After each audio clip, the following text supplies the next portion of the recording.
সবাইকে নিয়ে একটাই ভক্তমুরিদ অনুসারীদেরকে ভালোবাসার মানুষদেরকে বলবো একটা কথা, মানুষ চিনতে শিখুন। দেখতে একই ধানের মতো, কিন্তু তাকে চিটে বলা হয়।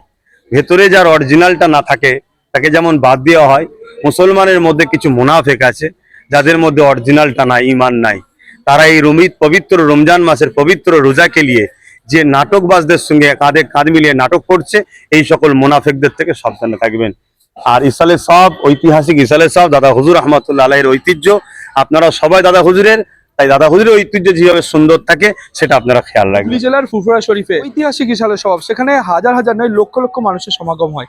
তো আজকে আমরা হুগলি জেলার অন্যতম পীরজাদা আব্বাস সিদ্দিকী সাহেবের সঙ্গে আমরা কয়েকটা কথা বলে নেবো আগামী ইসালে সওয়াব নিয়ে, আরো বিভিন্ন বিষয় নিয়ে। ধন্যবাদ ভাইজান। আজকে দেখা গেল একটি প্রশাসনিক বৈঠক করা হলো, সেখানে কি আপনাদেরকে সেরকম ভাবে দেখা গেল না? এখানে কি প্রশাসনিক বৈঠক হয় আমরা ঠিক খবর পাই না, আমরা এতটুকু জানতে পারি না।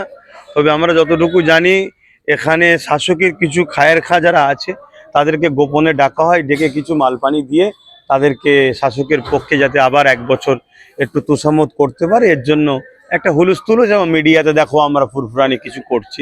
এই ফুরফুরা সেই ঐতিহাসিক ইসালে সাহেব মুজাদ্দিদ দাদা হুজুরের পিরিয়ড থেকে শুরু করে তিনার ভক্ত মুড়ি অনুসারীরা পরিচালনা করছে, আজও করছে। তাদের মধ্যে থেকে আওলাদদের একটা ভূমিকা বেশি, কিন্তু ভক্ত মুরিদ অনুসারী প্রত্যেকে দাদা হুজুরের আওলাদ।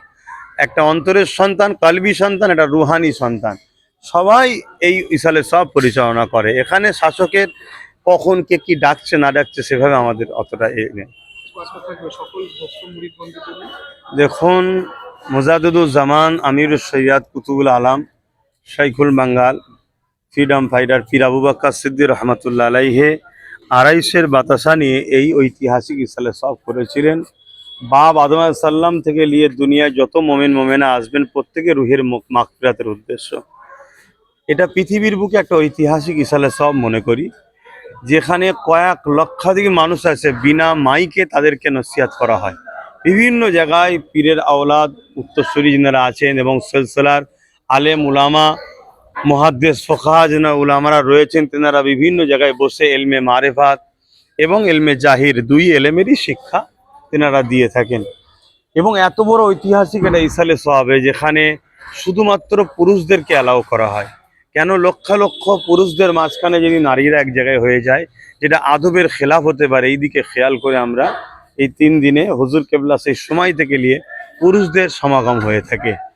এই জায়গায় প্রতি বছর যেভাবে আপনারা আসছেন, দেশের আইন শৃঙ্খলাকে বজায় রেখে, এবং আজকে যে অশুভ শক্তি, সাম্প্রদায়িক শক্তি যেভাবে মাথাছাড়া দিয়েছে, তাদের কোনো রকম পাতা ফাঁদে পা দেবেন না। যেভাবে প্রতি বছর শান্তি সম্প্রীতি ঐক্য ভ্রাতৃত্ব আইনকে মান্যতা দিয়ে আসছেন, ওইভাবেই আসবেন। সেটি নিয়ে যদি কিছু আপডেট থাকতো। চেষ্টা যতটুকু করার করছি।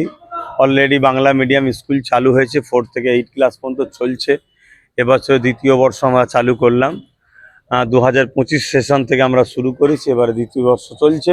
আগামী দিন আমাদের আরও যা প্রকল্প টার্গেট আছে সেটা সবই আমরা জানিয়েছি মানুষকে। সব কিছু সময় লাগে। একটা বাচ্চা আজ হয় আইএস আইপিএস বা আলেম ওলামা যেটাই বানাবার, হাফেজ বানাবার স্বপ্ন থাকে, তো আর কালকে হয়ে যায় না, সময় লাগে। চেষ্টার মধ্যে আছি, চলছে।